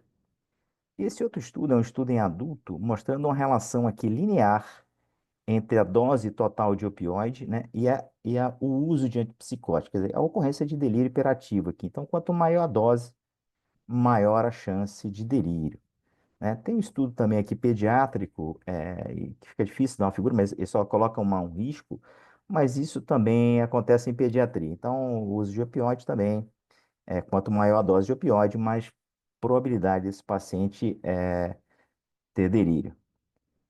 E aqui é um estudo bem recente, agora de 2025, do Intensive Care em adultos, né? Uma meta-análise aqui avaliando a associação entre dor, analgesia e delírio. E vocês veem aqui que nessa meta-análise, vários estudos aqui comparando o fentanil e a morfina, tanto o fentanil como a morfina aumentam aqui mais de duas vezes, aqui quase 2,5 vezes, e aqui para a morfina 2,3. E existe realmente uma tendência, né? Esse estudo anterior aqui mostra exatamente isso, né? Uma tendência a uma pequena redução de delírio quando a gente usa a morfina no lugar do fentanil, mas isso é uma coisa ainda para ser comprovado. E qual seria, né, o mecanismo, qual mecanismo um opioide induziria, levaria ao delírio, né? Pelo mesmo motivo. Então, eles aumentam a concentração de dopamina, sistema nervoso central, compromete a memória, então a cognição fica comprometida também, e também, de forma muito semelhante aos benzodiazepínicos, eles também destroem, né? Eles comprometem muito a qualidade do sono, né? A arquitetura do sono. E aí eu queria falar um pouquinho de ketamina, porque a ketamina é uma coisa que é uma droga, eu não vou falar que eu gosto, mas eu não sei se eu tenho uma dó. Eu diria assim, eu acho que é uma droga mal compreendida. E tudo que é mal compreendido, ele não é adequadamente utilizado, né? Então, eu já falei algumas vezes isso, eu não sei como vocês têm por aí, mas o que eu vejo mais, a apresentação mais comum de ketamina que tem nos hospitais que eu conheço é esketamina, que é a forma S da ketamina, né? E a ketamina em si é uma mistura racêmica de dois enantiômeros, a forma S e a forma R. E a esketamina só tem a forma S pura. E a forma S pura era 2 vezes mais potente do que a forma racêmica, que é a ketamina, tudo bem? Então, a ketamina ela é metabolizada, vira norketamina, e essa norketamina é um metabólito ativo. E tem uma potência aqui que é mais ou menos um quarto da potência da ketamina. O que que isso quer dizer? Qual a tradução clínica disso? Que se a gente começar uma infusão contínua de ketamina, e essa ketamina durar por um tempo, vai haver um acúmulo de norketamina. Então, o efeito sedativo, eu vou ter o efeito da esketamina, eu vou ter o efeito da norketamina. Então, a meia-vida da norketamina é bem mais prolongada do que a da ketamina, então vai tender o paciente ficar mais sedado com o uso da ketamina, né? Mas o que eu queria chamar muita atenção de vocês é para a dose, né? Isso aqui é uma batalha no hospital para a gente convencer disso, né? A gente está muito acostumado com essa dose anestésica aqui da ketamina, que é de 1 a 2 miligramas de ketamina. Se fosse esketamina, seria meio a 1. Então, é dose para anestesia. Então, você consegue operar, você consegue fazer debilitamento cirúrgico, consegue colocar dreno de tórax. Então, doses anestésicas. As doses analgésicas da ketamina, né, racêmica aqui, é de 0,25 a meio. Então, esse 0,25 da ketamina é comparável a um 0,2 de morfina. Então, essa dose aqui, que a gente fala é uma dose baixa, mas não é uma dose baixa, é um número menor do que 1, mas ele tem uma potência analgésica comparável à morfina. Então, a dose aqui, para a gente fazer uma analgesia boa, é 0,25. Então, se for usar a esketamina, seria menor que isso. E uma dose sedativa é menor ainda, né? Metade disso daqui. Então, 0,1 já seria uma dose sedativa. Por que que eu estou falando isso, né? Porque a gente costuma culpar a ketamina de, de ser causadora de delírio. Talvez se eu fizesse uma pergunta aqui para vocês, qual a droga que vocês mais acham vem incriminada como causa de delírio? Provavelmente vocês refeririam à ketamina. Hoje, talvez alguém falasse aqui o benzodiazepínico. Mas esse estudo é um estudo com mais crianças, estão mais prolongado do uso de infusão de ketamina que eu conheço. E nesse estudo, é interessante aqui, ó, a incidência de delírio durante a infusão da ketamina foi zero. É interessante, né? E aqui, o Comfortamida que administrou ketamina, que a ketamina veio como uma droga depois que tinha tolerância já aos outros medicamentos, aí o Comfort melhorou.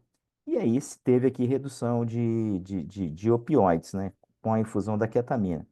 Mas eu quero chamar a atenção aqui que talvez essa incidência de delírio que a gente vê durante a infusão, talvez não seja a ketamina.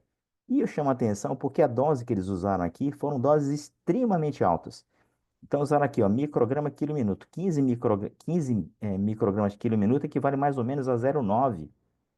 31,8 é uma dose muito alta. Então, mesmo com dose muito alta de ketamina, a incidência de delírio aqui foi praticamente zero.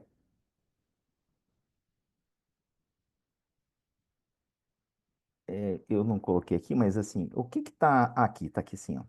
O que que está associado ao delírio com a ketamina? Doses altas ou muito rápidas.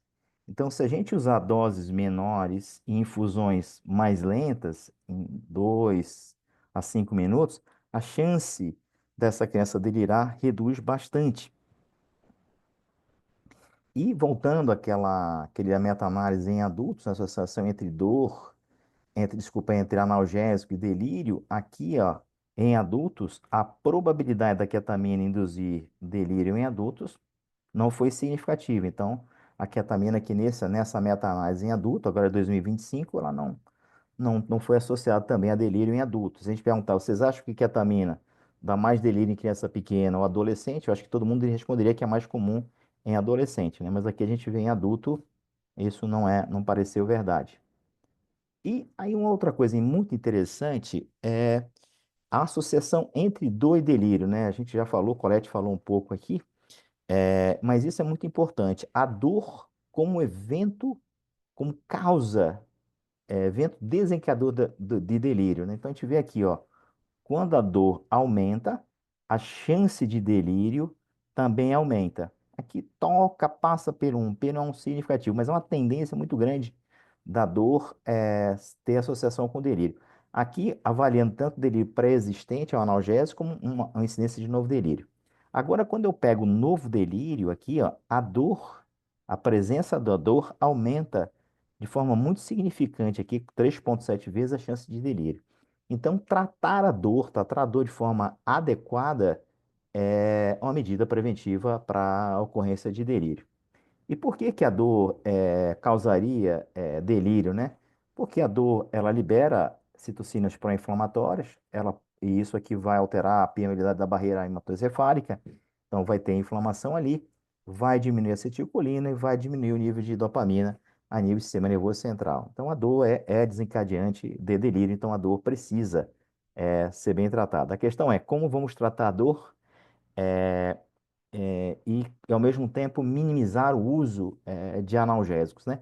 Então, não está aqui nessa aula, mas a forma de você poupar opioide é você fazer a analgesia multimodal. Então, sempre, sempre, sempre, para dor moderada e intensa, nunca opioide sozinho, mas sempre opioide combinado com 3 ou 4 medicamentos. Aí vai acetaminofén, vale a dipirona, vale o cetorolaco, pode até colocar um pouco da cetamina e também medidas não farmacológicas para controle de dor. E o colégio também chegou a falar aqui das medicações anticolinérgicas e da associação dessas medicações anticolinérgicas com delírio, né? Então, a primeira coisa é quais são as medicações anticolinérgicas que a gente reconhece como anticolinérgicas? Então, é muito fácil lembrar que todo medicamento anticialogogo, a maioria dos medicamentos anticialogogos que a gente usa, eles são potentes anticolinérgicos, né? O efeito da ação do anticialogogo é receptor colinérgico, vai diminuir a secreção.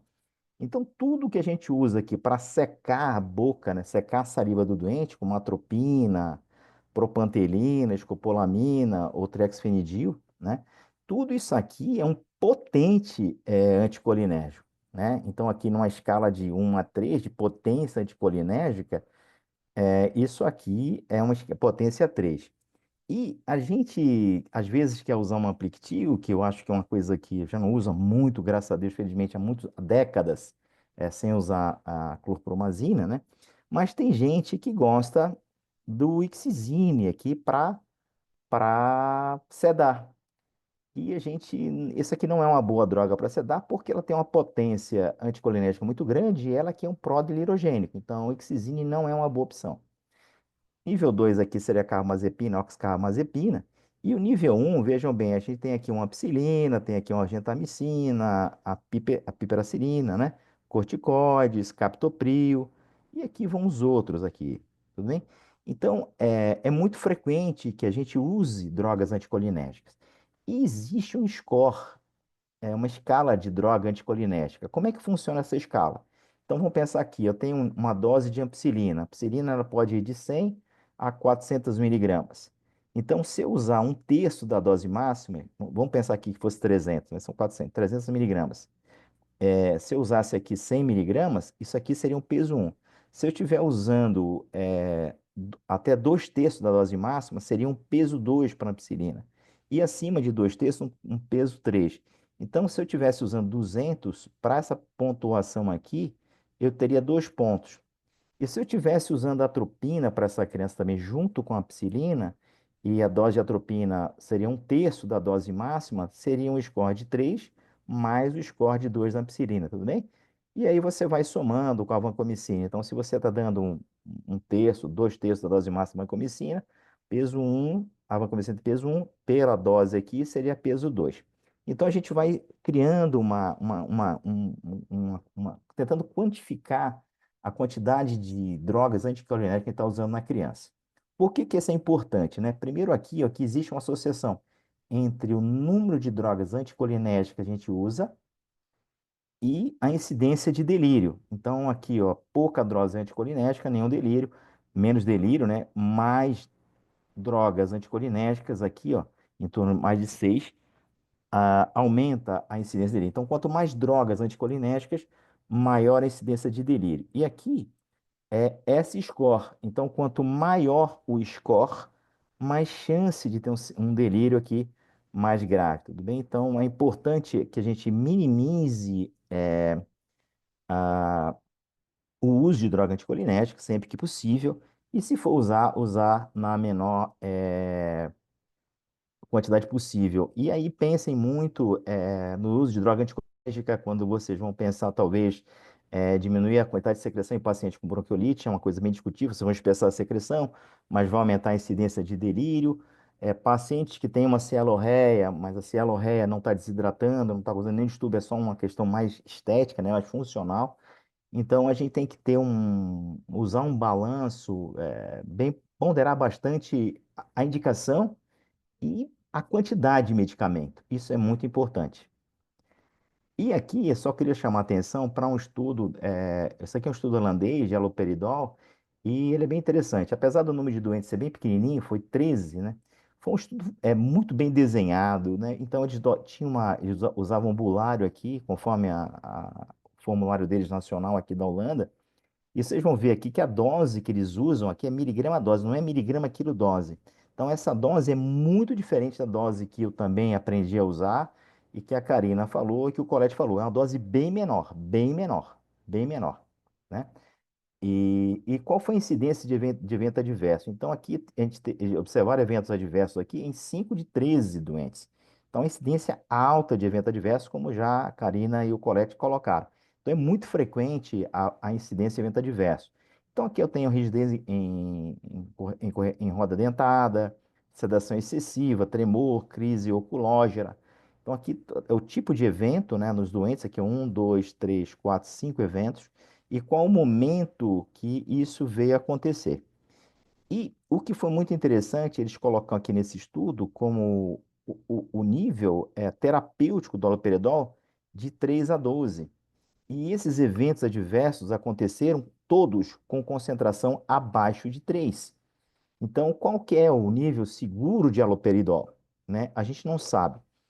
E assim, a haloperidol foi uma coisa que, isso há muito tempo, já há mais de 20 anos, quando a gente começou a ver delírio, né, em UTI, era delírio na época, nem sabia se é delírio hipoativo ou hiperativo, naquela época a gente começou a classificar delírio, a gente usava haloperidol, né? E era a única coisa que a gente sabia naquele momento, né? E aí vi algumas vezes, alguns eventos adversos, né, desses. Então, mas o que é muito interessante aqui, primeiro é que esses eventos, eles aconteceram mais tardiamente. Você vai ver que nenhum evento aqui aconteceu no primeiro dia. Então, talvez numa situação de agitação extrema, e a única droga que eu vou conseguir fazer ver disponível é o haloperidol. Então, é uma coisa que poderia cogitar. Mas a minha experiência, a partir do momento que a gente passou a usar rotineiramente, né, para tratamento de delírio hiperativo, refratário à medida não farmacológica em paciente muito agitado, quer dizer, quando eu tenho que medicar, né, dar um antipsicótico, quando as medidas não farmacológicas não resolveram, porque o delírio causa muito sofrimento, né? O que as crianças imaginam, existem descrições assim terríveis, assim, são comovedoras o grau de sofrimento que essas crianças têm, o que elas veem dentro da UTI, então alucina muito, né? Então, se tem muita alucinação, tem muito sofrimento ali, tem muita agitação e a gente não consegue conter, a gente tem que usar, abrir mão, lançar mão de um medicamento não, de um antipsicótico. E o que aconteceu com a minha experiência? Depois que a gente começou a usar muito quetiapina, nunca mais eu me lembrei de usar haloperidol, nunca mais, né? E dei bastante plantão na minha vida, até março do ano passado dava plantão, bastante plantão noturno, fazia bastante pós-operatório, e realmente a gente não precisava mais de haloperidol, mas é uma coisa que tem que ficar na manga da camisa, porque pode ser que eventualmente vocês precisem dele e tem que ter essa dose aí na cabeça. O que a gente usa mesmo é quetiapina, que não é uma apologia, nem estou dizendo que a quetiapina é a melhor de todas as drogas. A gente tem que incorporar alguma coisa no nosso bulário, né, de rotina, não pode ficar uma hora isso, uma hora aquilo, até para a gente poder criar experiência e criar segurança com o uso. Então, o que a gente escolheu no hospital para usar, e usamos porque fazemos muito pós-operatório de cirurgia cardíaca, era quetiapina. Porque quetiapina ela é mais segura em relação ao prolongamento do QTC. Então, a gente começou a usar a quetiapina por essa razão. Ela tem um efeito sedativo muito bom e uma meia-vida, um tempo para atingir o pico de efeito muito rápido, em 30 minutos, né? E uma meia-vida também aqui não muito longa. A dose que a gente usa é de 1,5 a 6 miligramas, é igualzinha a dose que a Karina colocou, e a gente fraciona aqui a cada 8 horas. Esse estudo fala um pouco dos usos, dos efeitos adversos da quetiapina. E se a gente for olhar aqui o efeito adverso da quetiapina, é uma coisa que me choca. Quando eu vi isso aqui, eu fiquei muito maravilhado. Quer dizer, a quantidade de prolongamento de QTC aqui é bem baixa, 3 pacientes, né? Um N aqui bastante grande deles. E Torsade Point aqui nenhum, síndrome espinhal nenhuma, neuroléptica maligna nenhum. Então eu nunca quis me deparar com a neuroléptica maligna. É uma doença muito grave, de altíssima mortalidade. Então, se a gente pode minimizar esses riscos, por que não minimizá-los, né? Então, essa aqui é o nosso antipsicótico de eleição para delírio hiperativo refratário a medidas não farmacológicas. E aqui eu queria chamar a atenção para uma coisinha. E já se falou isso aqui, e eu lembro muito, eu já fiz isso, né, durante o plantão. Qual o momento que eu começo a aplicar o CAPD? E aí, primeiro dia, segundo dia, não, não, não, não, não. Aí vamos ver, em que momento da internação é mais prevalente, é mais incidente o delírio, né? Então, assim, aqui é um estudo também aqui da Cannitraub.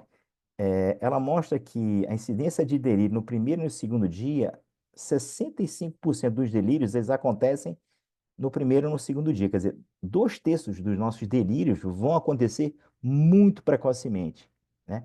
E muito aqui no primeiro dia. E em até 72 horas, 3/4 das crianças que vão delirar no nosso UTI já deliraram. Então a gente tem que estar muito atento aqui, muito atento aqui.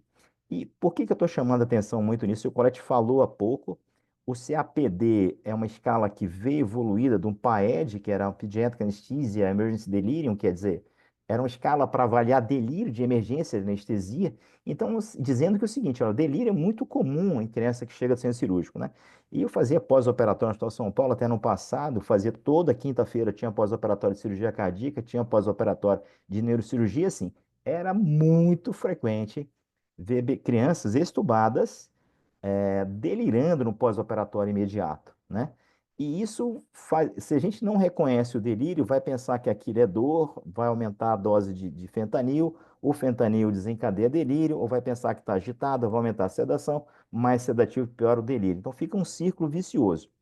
Então, esse estudo aqui, que é em pacientes cardiopatas, né, e também estudo bem recente, quando a gente reconheceu o delírio e deu quetiapina, o que que aconteceu com a quantidade de benzodiazepínicos? Ó, ela reduziu drasticamente. E com a quantidade de opioide, ó, reduziu drasticamente. Então, o que que é muito importante e que é muito difícil de fazer, mas a gente tem que estar ali, a gente está ali para isso, para tentar dar o diagnóstico da criança. Aquela agitação de uma criança em pós-operatório, né? Isso aqui é dor, a primeira coisa tem que ser dor, ele tem que tirar a dor como da frente, mas a gente não pode nunca deixar de avaliar o delírio. E se a gente acerta no diagnóstico, a gente trata adequadamente o delírio, a quantidade aqui, benzodiazepina para eles, né, para a gente vai diminuir muito a quantidade sedativa, que talvez a necessidade de dextrometomidina, e a quantidade de opioide diminui muito. E aqui é quanto tempo delira, né? Isso aqui é uma coisa interessante também. Delira quanto tempo? O Colette falou, ó, 7 dias tem que desmamar mais lento a quetiapina, né? Mas quanto tempo essas crianças deliram? A maioria aqui delira um dia só. Mais um pouco delira dois. Ó. Poucas crianças, aqui é um número absoluto mesmo, deliram mais de uma semana aqui, em relação ao N aqui, que foi um N grande. Então, existem algumas crianças que vão precisar de medidas não farmacológicas sempre durante a internação, e alguns talvez precisem de uma quetiapina mais longa. Mas a imensa maioria vai precisar de quetiapina por um tempo muito curto. E dentro do conceito delírio, delírio é uma disfunção transitória, né, cerebral. É uma disfunção transitória. Então, uma vez que essa disfunção transitória se resolveu, não há mais disfunção, não há mais necessidade de tratamento farmacológico. Então, a quetiapina, ela não pode, ou um antipsicótico, ele não pode ser interpretado e utilizado como se fosse um sedativo. Então, eu vou deixar a quetiapina para a criança ficar quietinha. Não, não. A quetiapina não é sedativa. A quetiapina é um antipsicótico. E aqui é um estudo muito interessante. Esse estudo ele me ajudou muito a entender como interromper o antipsicótico, né? E o autor deles é de adulto, mas são dois autores, um autor aqui é brasileiro, e na verdade, assim, quanto tempo eu devo usar um antipsicótico, né? Para controlar o sintoma, então na hora que eu controlo o sintoma, eu devo considerar se eu suspendo ou não, e pelo tempo mais curto possível. Então a gente vai checar aqui, vai fazer tudo aí caminho aqui é um tratamento de haloperidol, mas não é esse o nosso caminho, aqui poderia ser a quetiapina, um outro antipsicótico que vocês usem na rotina de vocês, mas uma vez que a agitação controlou, quer dizer, o delírio parou de existir, a gente suspende abruptamente o antipsicótico, a não ser que a gente tenha usado por um tempo mais longo. É isso. Muito obrigado pela atenção de vocês e pelo convite mais uma vez. Lúcio, que palestra maravilhosa. Obrigada a todos vocês. Foram palestras incríveis, realmente. E só complementando essa questão da escala anticolinérgica, na verdade, a gente tem várias escalas, né? São várias. Essa é uma das mais utilizadas, principalmente na geriatria, que foi, né, validada em 2006, mas existem outras adaptações. E em 2019 foi publicada uma para português do Brasil, né? Para o nosso país, adaptada com os medicamentos que a gente tem aqui. Foi até publicada no Jornal do Einstein. E tem uma lista imensa que a gente pode utilizar de acordo ali com a pontuação. Então, de fato, uma ferramenta muito útil para a gente conseguir identificar e, de fato, reduzir essa exposição cumulativa desses agentes, né? A grande luta que a gente tem que ter na questão do manejo do delírio é reduzir, de fato, a polifarmácia, tá? Então, até há alguns anos, né, em 2019, eu cheguei até a publicar um artigo que foi sobre um caso clínico de delírio com administração de ranitidina. E uma outra coisa que acaba piorando muito é o uso de corticoide. Então, a gente tem que ter Uhum. bastante cuidado, né? O menos é mais. Então, revisar diariamente a prescrição para a gente, de fato, tentar mitigar esses fatores iatrogênicos. E, com isso, preservar aí a integridade do cérebro dos nossos pacientes. Obrigada, gente. E eu queria saber se algum de vocês tem alguma dúvida, quer fazer algum comentário. Eu vi que aqui a gente teve umas perguntas bem legais. pessoal respondeu. Doutora Roberta, qual a escala que você citou? Perdi o nome, desculpe. É uma escala de risco anticolinérgico. É, vou botar meu e-mail aqui no chat, eu posso mandar, né? Para vocês. É uma escala que realmente foi feita por 2 farmacêuticos brasileiros. Eu também não conhecia, né, conheci há pouco tempo, justamente fazendo essa pesquisa sobre eu só conhecia também essa que o Lúcio mencionou. É uma escala que é até mais completa, tá. Teve uma espanhola também que tem mais de 200 fármacos, tem alguns que têm uma quantidade mais reduzida de fármacos, mas são várias, né, aí ao redor do mundo, de acordo adaptando aí de acordo com o contexto, o que a ou aquele país, aquela região tem desses medicamentos aí disponíveis. Vou colocar aqui o meu e-mail, eu sou um pouco perdida aqui. Ah, tá. No chat. Espera aí que eu não achei, espera aí. Alguém tem mais alguma pergunta? Espera aí que tem mais uma aqui, só tô botando aqui o meu Eu vi e-mail. uma mãozinha levantada na minha aula aí, em algum momento. Qual esquema de analgosedação vocês usam para RNs que precisam ficar entubados? Eu acho que quem pode responder melhor para a gente é a Karina.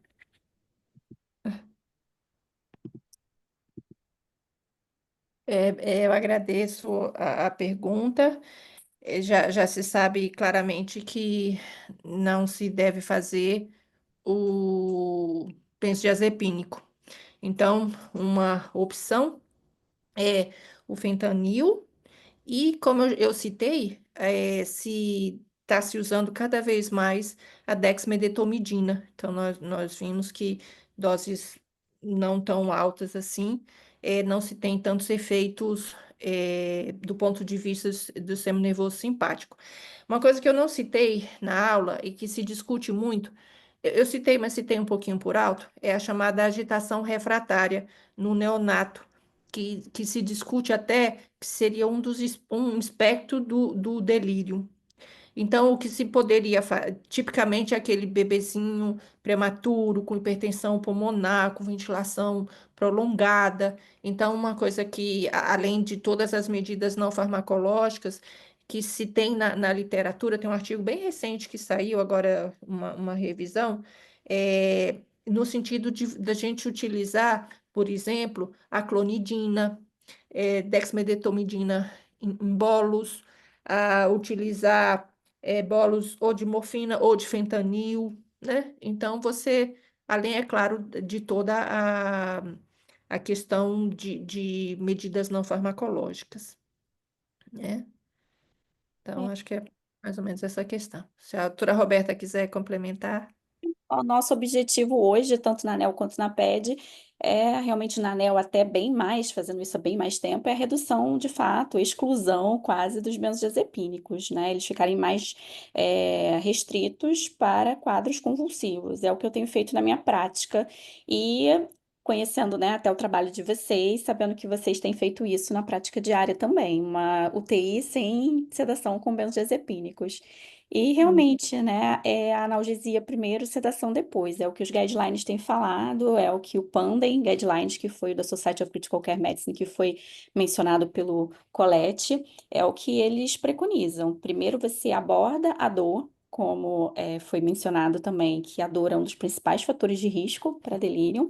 Então a gente aborda a dor, avalia a dor, e a partir daí a gente vê a necessidade de sedação, que cada vez mais a gente percebe e vê, de acordo com vários estudos, que hoje em dia a gente não precisa mais fazer tanta sedação, né? Na verdade, para a gente ter uma indicação de um RAIS -4, que é uma sedação profunda, ou um RAIS -5, que é um paciente irresponsivo, geralmente esse paciente requer parâmetros muito altos, ou é um paciente que a gente precisa controlar, por exemplo, hipertensão intracraniana. Então, no dia a dia, essas indicações elas já não são mais tão corriqueiras. Então, é isso, menos é mais, é o recado que eu acho que vou deixar para hoje. A gente quer muito medicar, medicar, medicar, mas agitar é ir lá examinar o paciente, ver o que está acontecendo, e não apenas fazer bolos sem ter um propósito, sem saber o que você de fato está avaliando. Deixa eu só colocar uma coisinha, Roberta, também. E Eu, tem, eu, eu pode tenho falar. uma. Eu tive a sorte, sei lá, que foi na minha vida, eu faço TI desde 1992, né? E de 1992 até 2025, Deus quis que eu trabalhasse em UTI mista. Então, quando eu comecei com uma UTI lá em Campinas, é uma UTI maravilhosa, com gente maravilhosa, tinha um pessoal da Unicamp ali, e ali naquela época a gente não sedava prematuro entubado, não. E é curioso, né? E essa talvez seja uma pergunta. Criança entubada, ela necessariamente precisa de sedação e analgesia? Analgesia e sedação? E o recém-nascido, por estar entubado, ele precisa de uma infusão contínua? A resposta absolutamente para recém-nascido é não. Ele não necessita obrigatoriamente de uma droga de infusão contínua. Em criança é muito mais difícil falar isso. Em adultos existem estudos com resultados muito esquisitos, né, diferentes assim, mas é interessante. Então não há essa obrigatoriedade de infusão. A gente precisa avaliar. Então a primeira coisa é avaliar se tem dor e ver uma medida antiálgica e depois se tiver alguma coisa sedativa. De evidência, o mais seguro para recém-nascido é fentanil, mas eu acho que cada vez mais a gente vai se deslocar em relação à dexmedetomidina. No hospital, a dexmedetomidina é o carro-chefe da sedação neonatal hoje, nossa. E é isso, eu acho que é muito importante. E aí, eu vou dar uma experiência muito pessoal, muito pessoal. Eu recentemente, há um mês, operei meu ombro esquerdo. E aí eu recebi um bloqueio no ombro esquerdo, né? E aí, meu ortopedista, também é um cara muito maravilhoso, muito preocupado com dor, e deixou para mim prescrito morfina e deixou para mim ali um monte de coisa, anti-inflamatório e tal. E enquanto eu estava com bloqueio, eu não tava, minha dor era zero. E no meu pós-operatório imediato, eu fiquei com meu filho caçula, né? E foi maravilhoso, porque eu estava no hospital, sem dor e cognitivamente muito bem. Aí no dia seguinte, passou o bloqueio. E aí eu tive que usar morfina e aquela minha alegria de estar com meu filho, a morfina roubou. Então eu estou exagerando o que eu estou falando, mas assim, a sedação é um preço que a gente paga para não sentir dor. E eu realmente eu tive essa experiência. Você está tomando morfina, você quer aprofundar o sono, você quer aprofundar o sono, você não consegue aprofundar o sono. Quem já tomou morfina sabe disso. Então, assim, é um sono horroroso. Depois eu vim com oxicodona para casa. Eu falei, nunca mais quero tomar oxicodona, porque você fica um blasé o tempo inteiro, mas você não dorme. Então, assim, só dando a experiência, porque, assim, cuidado com aquilo que você acha que é legal. O legal é não sentir dor. O legal é estar interagindo com quem você ama. E se o preço para não sentir dor for a sedação, tudo bem, mas eu estou pagando o preço da sedação que na verdade eu queria era que não sentisse dor, entendeu? Eu acho que foi só para a gente criar uma reflexão. Não, sim, com certeza. Essa experiência pessoal Uhum. e ajuda bastante nesse nosso entendimento. E realmente, ao longo dos anos, não tenho tanto tempo de experiência como você, mas de fato vem mudando. Eu percebo isso também na minha prática. E com relação à analgesia, eu tenho assim já é uma conduta que eu tenho feito que tem dado muito certo. É seguindo os guidelines, ao invés de utilizar o acetaminofeno, a gente usa muito aqui a dipirona. Então, eu tenho o costume de utilizar a dipirona para diminuir a dose de opioide, mesmo em pacientes em ventilação Uhum, mecânica, como um analgésico uhum. simples, né? Seguindo aquela escada mesmo da dor da OMS, em que você associa o opioide mais forte, um segundo degrau, um opioide mais forte, mas você não deixa de fazer as medidas não farmacológicas e, inclusive, incluir os analgésicos simples e, dependendo do paciente, até mesmo os anti-inflamatórios. Aqui a gente tem algumas perguntas, eu vou só ver aqui rapidinho para a gente finalizar, que a gente até já passou do tempo, não sei nem se a gente pode ficar mais 5 minutinhos. Qual o esquema de analgosedação? Já foi ótimas aulas, parabéns na vida real. O abandono é do Daniel. Tudo bem, Daniel? Obrigada pela sua pergunta. Na vida real, o abandono midazolam é às vezes impossível pelo Precedex sendo causador de bradicardia até 30% dos pacientes e hipotensão. E tem que ter cuidado com o uso prolongado de Precedex, que causa uma síndrome de retirada muito severa. Sim, a grande questão do Precedex, né, da dexmedetomidina, é a síndrome de abstinência. A gente tem que utilizar, obviamente, mas com cuidado, né? É, Lúcio, quer falar alguma coisa sobre a sua Eu experiência? quero defender o Precedex, eu quero. Muita coisa com a gente sobre. É, Não, Vida eu tão. acho que a gente, da mesma forma que tem muito, talvez, preconceito, né, com a... A gente usa Precedex bastante. Muito, muito, muito.